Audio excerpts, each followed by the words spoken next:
Hey guys, I am Arushi and welcome to my channel. So आज की video में हम जानेंगे ईदर और नीदर नॉर के साथ कौन सा हेल्पिंग वर्ब या फिर वर्ब लगेगा।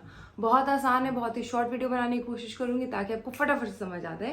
सो लेट्स गेट स्टार्टेड।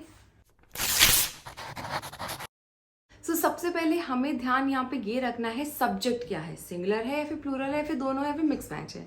सो सबसे पहले बात कर लेते हैं फर्स्ट रूल की कि सब्जेक्ट जब हमारा सिंगुलर होता है, ओके, तो ईदर और नीदर नॉर के साथ सिंगुलर सब्जेक्ट के साथ क्या लगेगा, सिंगुलर हेल्पिंग वर्ब ही लगेगा। फॉर एग्जाम्पल, ईदर मीरा और John is going to the party. तो मीरा और जॉन क्या है, दोनों सिंगुलर है, तो हमने यहाँ पे क्या लगाया, इज लगाया। वैसे ही दूसरा, neither Rita nor Suman is attending the party. तो यानी कि दोनों क्या है, सिंगुलर सब्जेक्ट है, तो हमने नीदर के साथ नॉर के साथ भी क्या लगाया, सिंगुलर हेल्पिंग वर्ब ही लगाया।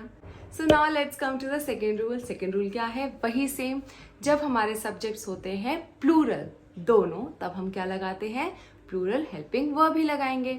For example, neither the boys nor the girls have submitted the answer sheets. तो यहाँ पे क्या है, boys and girls plural subject है, तो इसलिए हमने यहाँ पे क्या लगाया, have helping verb लगाया। और either the chairs or the tables are kept downstairs। Now let's come to the third rule। अब for example, एक singular है एक plural है, फिर क्या करेंगे, ओके, सो बस हमें ये याद रखना है कि जो भी सब्जेक्ट, चाहे वो सिंगुलर हो चाहे वो प्लूरल हो, वो अगर आपके हेल्पिंग वर्ब के पास है तो वही उसी के अकॉर्डिंग हमारा वर्ब चेंज हो जाएगा।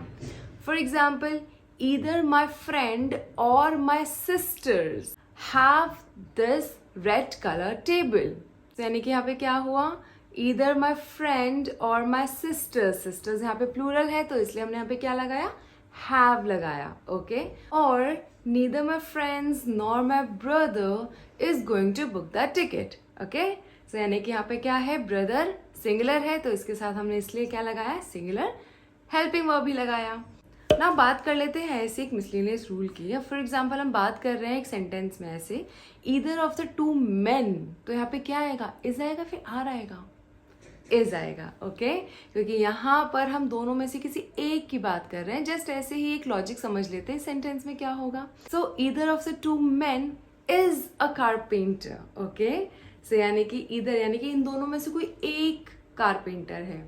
सेम वही रूल नीदर के साथ भी है। So neither of the two girls has a microwave, okay.